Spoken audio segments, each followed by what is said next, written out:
कौन कौन से एग्जाम देखकर आप आईआईटीज के अंदर, आईसर के अंदर एंटर कर सकते हैं। आज से देखा जाए तो 3 से 4 महीने के बाद आपका एप्लीकेशन फॉर्म आईआईटी जाम का आ जाएगा registration. Hi everyone, welcome to textbook super coaching platform. तो कैसे है आपसे बेस्ट फ्रेंड। तो बच्चों, आज का टॉपिक बहुत ही ज्यादा इंपॉर्टेंट टॉपिक है कि बहुत सारे बीएससी एस्पिरेंट चाहते हैं कि एमएससी आईआईटी से करें, आईसर से करें और अच्छे रिप्यूटेड और प्रीमियर इंस्टीट्यूट से करें। तो उनके लिए ये सेशन बहुत ज़्यादा इंपॉर्टेंट होने वाला है बच्चों। तो हम यहाँ पे समझने की कोशिश करेंगे लिस्ट ऑफ एंट्रेंस एग्जामिनेशन जो एमएससी के लिए आप देते हो, कौन कौन से एग्जाम देखकर आप आईआईटीज के अंदर, आईसर के अंदर एंटर कर सकते हैं, राइट। तो सबसे पहला एग्जाम है आपका आईआईटी जाम। आईआईटी जाम का एग्जाम दिए बाद, उसके क्वालिफाइड हुए बाद आप एमएससी करने के लिए, एमएस करने के लिए आप एंटर कर सकते हो आईआईटीज के अंदर और आईसर्स के अंदर। Similar TFR, Tata institute fundamental research, Tata institute fundamental research, यहां पे इनका सेपरेट इंस्टीट्यूट होता है, टाटा का इंस्टीट्यूट होता है जहां पे आप अपनी एमएससी कर सकते हो और साथ साथ में फेलोशिप भी ले सकते हो। साथ साथ में सीयूटी का एग्जामिनेशन, अगर आप सेंट्रल यूनिवर्सिटी से अगर अपनी एमएससी करना चाहते हो, जस्ट लाइक डीयू है, बीएचयू है, ठीक है, जेएनयू है, तो आपको सीयूटी देना पड़ेगा, ठीक है। तो सेंट्रल यूनिवर्सिटी एंट्रेंस टेस्ट आपको देना पड़ेगा। उसके बाद ग्रेजुएट एप्टीट्यूड टेस्ट, ये भी इसके बेस पर भी आप आईआईटीज के अंदर अपने एमएससी में एडमिशन ले सकते हैं। तो आज के इस सेशन के अंदर हम पर्टिकुलरली बात करेंगे आईआईटी जाम की, और इसके बाद के जो भी वीडियोस होंगे उसके अंदर हम टीएफआर, सीयूटी और गेट की बात करेंगे। तो याला सेशन स्पेशल है आपके आईआईटी जाम एग्जाम रिलेटेड। अब आईआईटी जाम एग्जाम रिलेटेड है तो इसमें क्या क्या चीजें हम देखने वाले हैं, ठीक है। तो ये यहां पे मैं आपको इस सेशन की पीडीएफ जो भी इंफॉर्मेशन है यहां पे अवेलेबल करवा दूंगा, तो आपने नदीम सर टेक्स्टबुक को जरूर ज्वाइन कर लीजिएगा, ठीक है। चलिए ज्यादा टाइम ना गमाए हुए हम स्टार्ट करते हैं हमारे इंपॉर्टेंट सेशन को। तो सबसे पहले हम बात करेंगे आईआईटी जाम केमिस्ट्री, आईआईटी जाम केमिस्ट्री के लिए, राइट। उससे पहले देखेंगे हम what is the IIT jam, IIT जाम होता क्या है। उसके बाद एलिजिबिलिटी क्राइटेरिया के कौन कौन से एस्पिरेंट ये एग्जामिनेशन दे सकते हैं। इंपॉर्टेंट डेट्स, आईआईटी जाम का एप्लीकेशन फॉर्म कब आउट होता है आपका, ठीक है। उसके साथ साथ एग्जाम पैटर्न क्या होगा, साथ साथ में सिलेबस ऑफ आईआईटी जाम क्या होता है केमिस्ट्री के लिए, सिलेबस ऑफ आईआईटी जाम आपका क्या होने वाला है, और लास्ट पॉइंट है कि आपका जो कट ऑफ है वो कितने मार्क्स पे लगता है। तो ये सारी चीजें हम कवर करेंगे इस पर्टिकुलर सेशन के अंदर, और मैं उम्मीद करता हूं कि ये सेशन आपके लिए बहुत अच्छा होने वाला है। जो एस्पिरेंट बीएससी के अंदर है, ठीक है, या बीएससी अभी पास आउट हुए हैं, उनके लिए बहुत ज्यादा इंपॉर्टेंट सेशन है बच्चों। तो चलिए स्टार्ट करते हैं। सबसे पहले बात करते हैं भाई आईआईटी जाम क्या है, व्हाट इज आईआईटी जाम, है ना। तो आईआईटी जाम करने से आपको क्या बेनिफिट होने वाला है, तो इसको बोलते हैं हम joint admission test. JAM is all Indian admission test conduct by the Indian Institute of Technology, है ना। जो भी आईआईटीज होते हैं वो इस टेस्ट को कंडक्ट करवाते हैं। अलग अलग टाइप के आईआईटीज है, जैसे आईआईटी बॉम्बे है, आईआईटी दिल्ली, आईआईटी मद्रास है, ठीक है, आईआईटी कोलकाता है। तो ये क्या करते हैं, इस टेस्ट को कंडक्ट करते हैं, ठीक है, इस टेस्ट को कंडक्ट करते हैं। सेकेंड थिंग, ये जो टेस्ट होता है ये क्यों हम देते हैं, सबसे पहले बात। तो सबसे पहले जब आप आईआईटी जाम क्वालिफाइड होते हो तो आप एक तो एंटर कर जाते हो एमएससी के अंदर, एक तो आप एमएससी कर सकते हो आईआईटी से, ठीक है। सेकंड है कि आप डुअल डिग्री यानी एमएससी प्लस इंटीग्रेटेड पीएचडी के लिए भी आप एलिजिबल हो जाओगे, एमएससी भी कर सकते हो और साथ साथ में आप पीएचडी भी कर सकते हो, जिसको डुअल डिग्री भी हम बोला जाता है।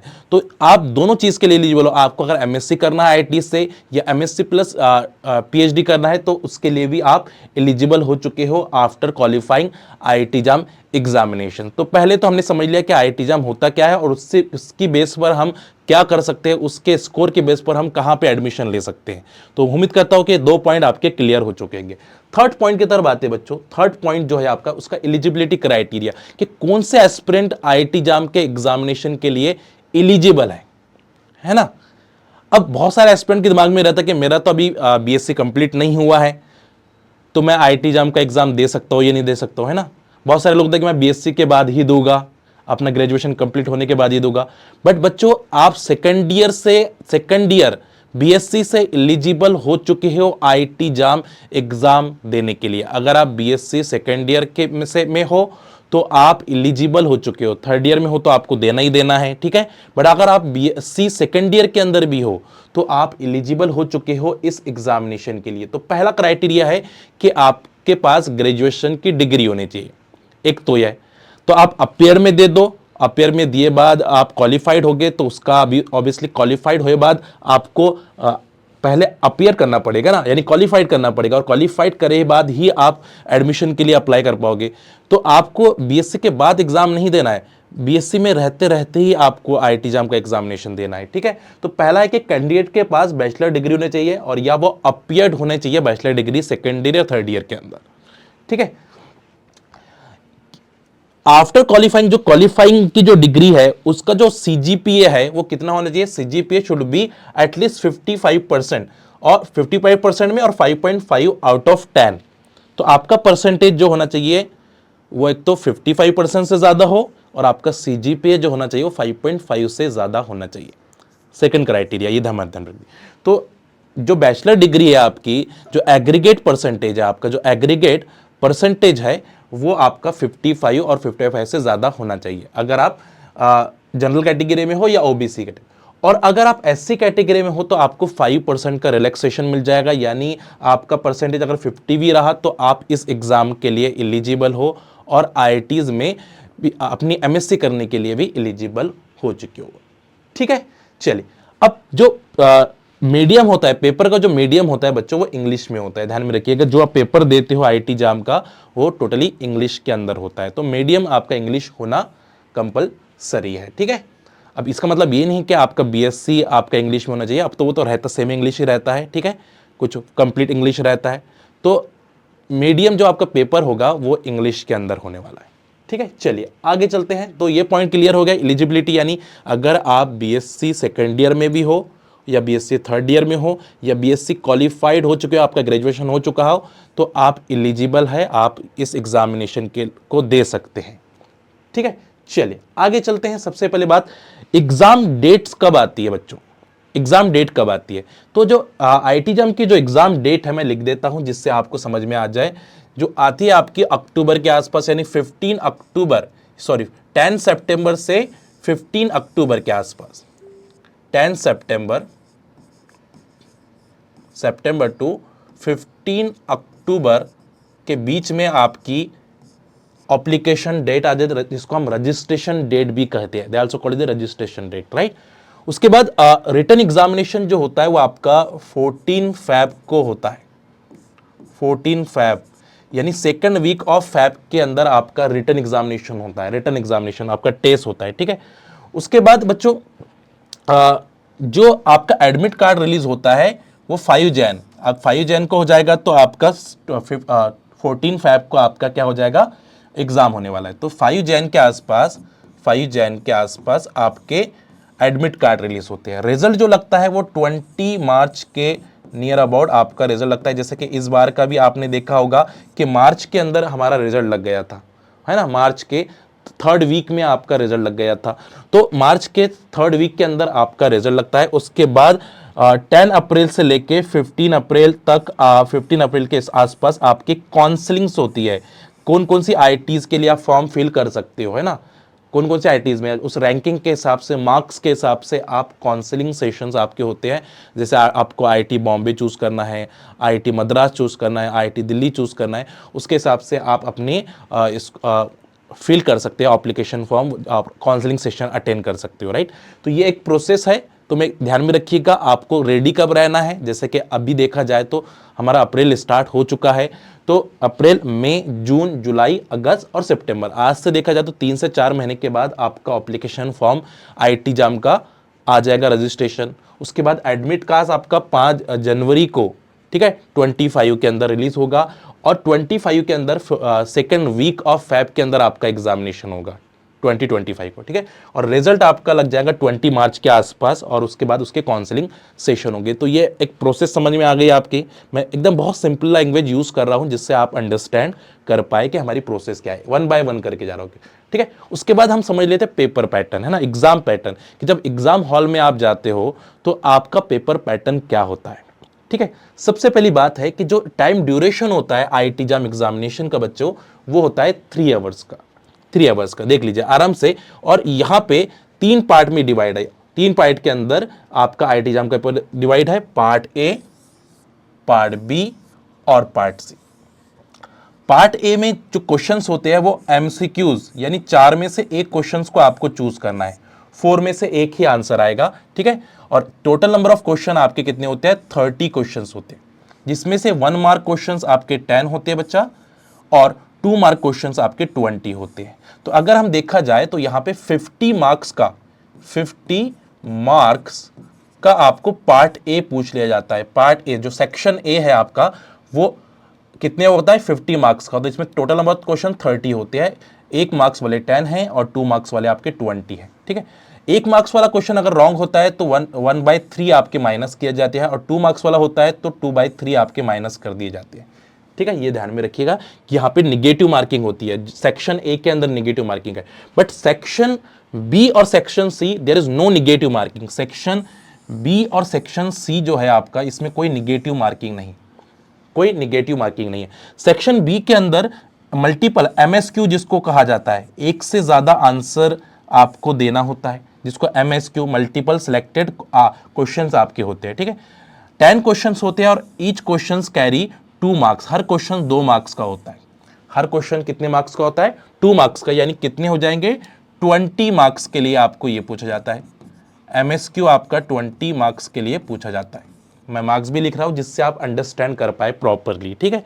आगे आते हैं जहां पे NAT numerical type question, NAT type के क्वेश्चंस पूछे जाते हैं, ठीक है, 3rd सेक्शन के अंदर। और टोटल नंबर ऑफ क्वेश्चन आपके होते हैं 20, जिसमें से 10 क्वेश्चंस आपके 1 मार्क्स वाले हैं और 10 क्वेश्चंस आपके 2 मार्क्स वाले हैं, 10 मार्क्स, ठीक है। तो 10 क्वेश्चन 1 मार्क्स है तो 10 प्लस कितने हो जाएंगे आपके 30, टोटल आ जाएगा 30 मार्क्स, ठीक है।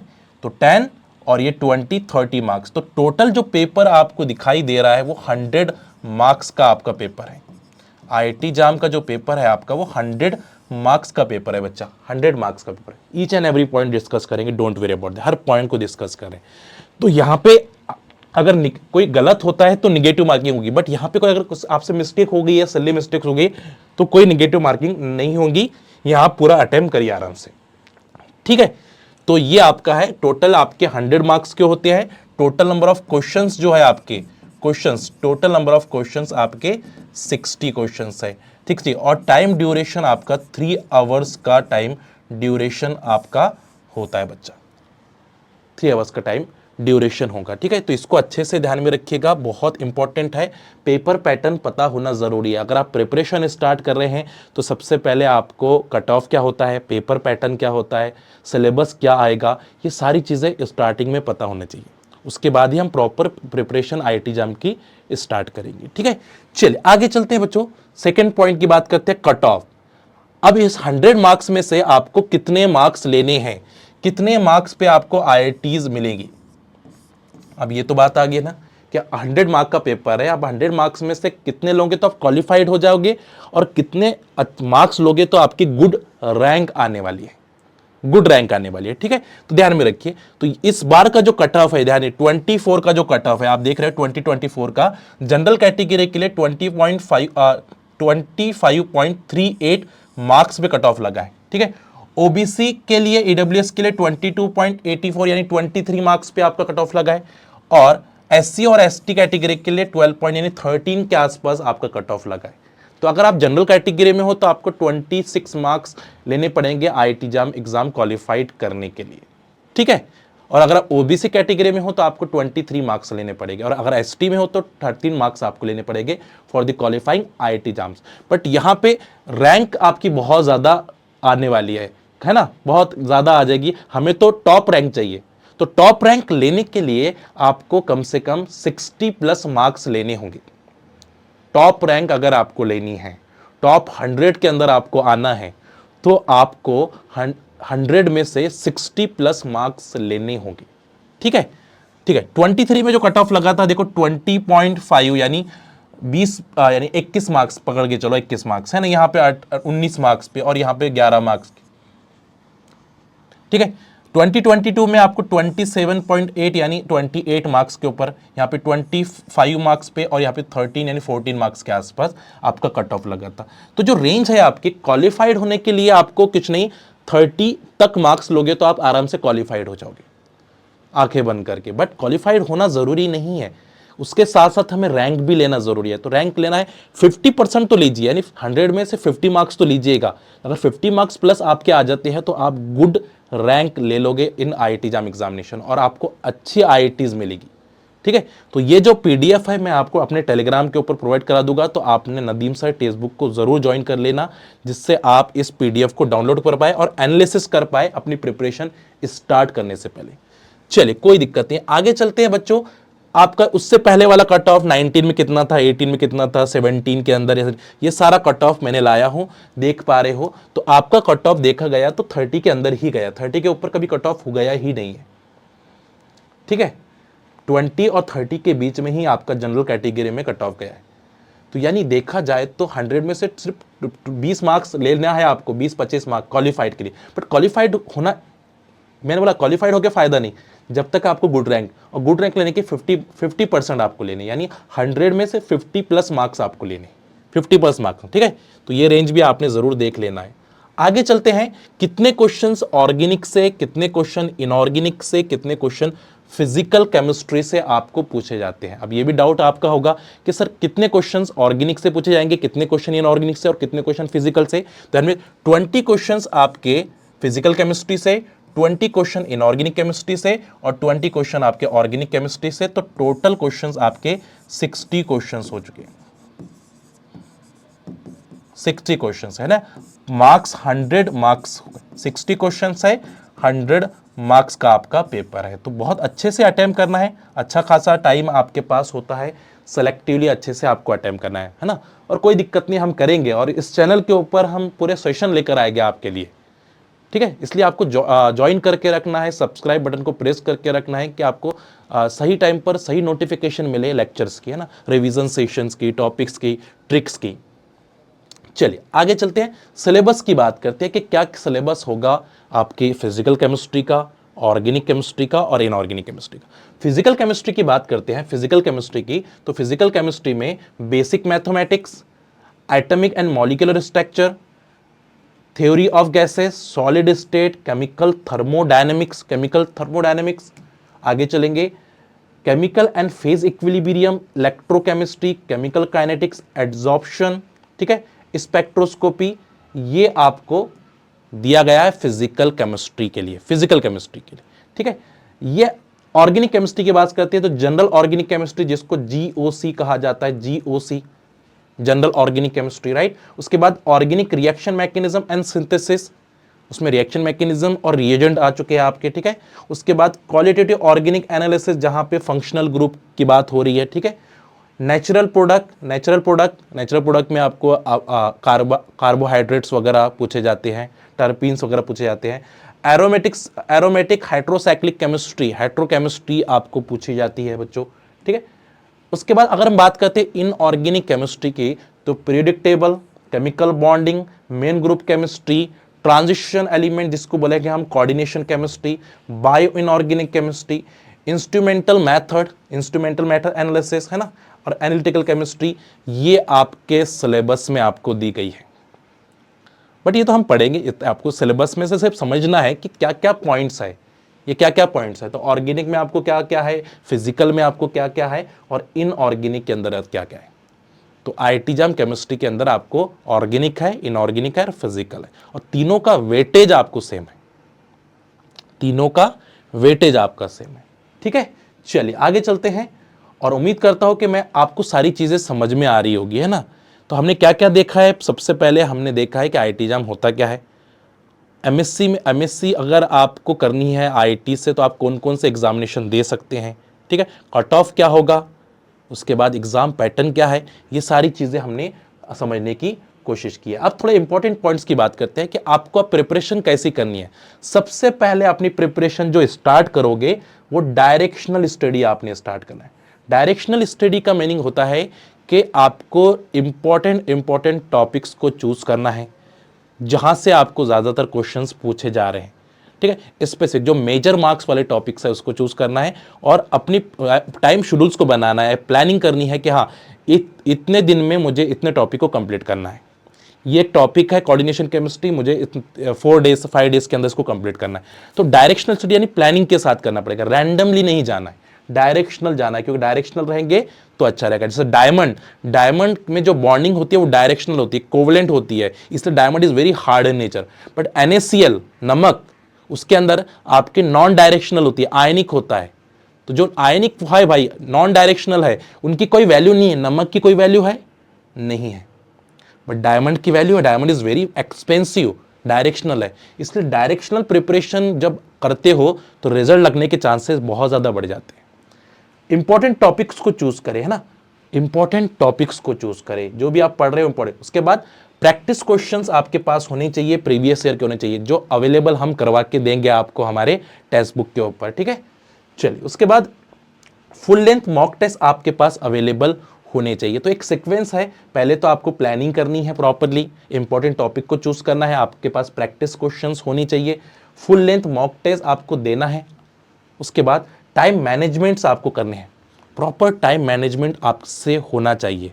ऐसा नहीं कि आप बस जब पढ़ रहे हो तो रैंडमली कुछ भी पढ़ ले रहे हो, एक टॉपिक को 10 दिन दे रहे हो तो एक टॉपिक को 2 दिन दे रहे हो। एक प्रॉपर डिस्ट्रीब्यूशन करिए, जो मेजर मार्क्स वाले टॉपिक्स है उनको ज़्यादा टाइम देना है, जो माइनर मार्क वाले टॉपिक्स है उसको कम टाइम देना है। तो टाइम मैनेजमेंट, अपनी प्रिपरेशन का टाइम आपको ज़रूर मैनेज करके रखना है, ठीक है। रेक्टिफाई, आप जहां पे भी आप क्वेश्चन प्रैक्टिस कर रहे हैं, जैसे प्रीवियस ईयर के क्वेश्चंस आपने प्रैक्टिस किए बच्चों, तो वहां पे आपसे जो गलतियां हुई है, जो मिस्टेक्स हुई है, उसको रेक्टिफाई करना है और उस पर काम करना है। रेक्टिफाई करिए और उस पर काम करिए, बहुत ज़्यादा इंपॉर्टेंट है, ठीक है। उसके बाद अपना एम हाई रखिए, जैसे कि 100 मार्क्स का आपका IIT जाम का पेपर है, तो आपको ये नहीं कि सिर्फ क्वालिफाइड होने के लिए 30 मार्क्स लेने हैं, आपका टारगेट होना चाहिए कि मुझे 60+ मार्क्स लेने ही लेने हैं। 60+ मार्क्स आपको ज़्यादा ही लेने हैं। अगर 60+ मार्क्स चाहिए तो आपका जो एम होना चाहिए वो 80+ का होना चाहिए, 80+। जब जाके आप 60 मार्क्स ले लोगे, तो एम हाई का मीनिंग है कि जितना हाई एम होगा आपका, उतना अच्छे से आप परफॉर्मेंस कर पाओगे। जैसे मान के चलो कि आज से 5 साल के बाद आपने एम किया कि मुझे ये साइंटिस्ट पोजीशन पर बैठना है या ये इस पोजीशन पर मुझे जाना है, तो आपको पहले से फिक्स करना है। आप बोलोगे आज, आप बोलोगे कि कल मैं ये पोजीशन पहुंच जाऊंगा, तो फिर कोई मानेगा नहीं आपकी बात को। इसलिए आज ही अपना एम तय कर लो कि भाई 100 मार्क का पेपर है आपका, तो 80+ मार्क्स मुझे वहां पे लेने हैं। तो कुछ जो सिली मिस्टेक्स हो गए, कुछ क्वेश्चंस गलत हो गए, बट 60+ पे तो पहुंच जाओगे और 60+ पे आपकी गुड रैंक आ जाएगी। और गुड रैंक पे आप चूज कर लोगे IITs को, गुड IITs को। जो भी IITs का फॉर्म भरोगे वो आप सिलेक्ट हो जाओगे, बहुत मजा आएगा, आपको भी अच्छा लगेगा, ठीक है। और फोकस ऑन एवरीथिंग, इसका मतलब है कि आपको फोकस करते रहना है हर पॉइंट्स पे, फिजिकल केमिस्ट्री पे भी, ऑर्गेनिक केमिस्ट्री पे भी, इनऑर्गेनिक केमिस्ट्री पे भी। ऐसा नहीं कि आपने सिर्फ दोनों सब्जेक्ट को ज़्यादा प्रायोरिटी दे रहे, एक सब्जेक्ट को कम प्रायोरिटी दे रहे। तो प्रायोरिटीज़ हमें अच्छे से देना है, ठीक है बच्चा। तो ये जो पॉइंट्स है अच्छे से नोट कर लीजिए अपने बुक में, जो सीक्वेंस हम आपको बता रहे हैं उसको ज़रूर नोट करिए, ठीक है। और मैं उम्मीद करता हूं कि आप सभी एस्पिरेंट ने इस सेशन से बेनिफिट उठाया होगा और आपको एक डायरेक्शनल प्रिपरेशन करने का मौका मिल रहा होगा और एक सिक्वेंशियली आपने अंडरस्टैंड किया है। अगर आपको ये सेशन अच्छा लगा तो आप कमेंट करके मुझे बताइए कि हम CUET की भी इसी टाइप की वीडियो बनाएं, ठीक है, गेट की भी इसी टाइप की वीडियो बनाएं, ठीक है, और साथ साथ में TFR की भी इस टाइप की वीडियो बनाएं। तो आपको नेक्स्ट वीडियो कौन सी चाहिए आप कमेंट करके मुझे ज़रूर बताइएगा। और मैं उम्मीद करता हूं कि इस सेशन से आपको काफ़ी बेनिफिट हुआ होगा। तो बच्चों, मैं आप सभी से एक सिंपल सा प्रॉमिस लेना चाहता हूं कि अगर आप IITs के अंदर एंटर करना चाहते हो, ठीक है, या अच्छे प्रीमियर इंस्टीट्यूट के अंदर एंटर करना चाहते हो, तो अभी से फोकस करो। हाँ, मुझे पता है कि जब आप ग्रेजुएशन के अंदर होते हो तो एक एज वो रहती है कि इसमें हमको एंजॉय भी करना है, सारी चीज़ हमें एंजॉय भी करना है, हमें पढ़ाई भी करनी है, दोनों को बैलेंस करके चलना है। हमें आगे करियर को भी देखना है, हमें एंजॉयमेंट को भी देखना है, दोनों को बैलेंस करके चलना है। उसके लिए क्या करना पड़ेगा, कंसिस्टेंसी को फॉलो करना पड़ेगा, और कंसिस्टेंसी आपकी प्रिपरेशन में दिखनी चाहिए, है ना। अगर आपकी प्रिपरेशन सही होगी तो आप अच्छे अचीव कर लोगे। जैसे कि आप कोई अगर मान के चलो कि कोई पर्सन है जो कंसिस्टेंसी के साथ जिम जाता है, तो देखना उसकी बॉडी बहुत अच्छी बनेगी। बट एक बंदा है जिसने फीस पे करी है बट वो कंसिस्ट आज जा रहा है कल नहीं जा रहा है, उसकी बॉडी कभी नहीं बनेगी। तो कंसिस्टेंसी का इफेक्ट बहुत इंपॉर्टेंट होता है लाइफ के अंदर। तो अगर आपने एम हाई किया है तो आप उसके लिए कंसिस्टेंसी भी ज़रूर फॉलो करें। चलिए मिलते हैं फिर नेक्स्ट वीडियो में। Thank you so much, happy learning. अपना ख्याल ज़रूर रखिए बच्चों, बाय बाय।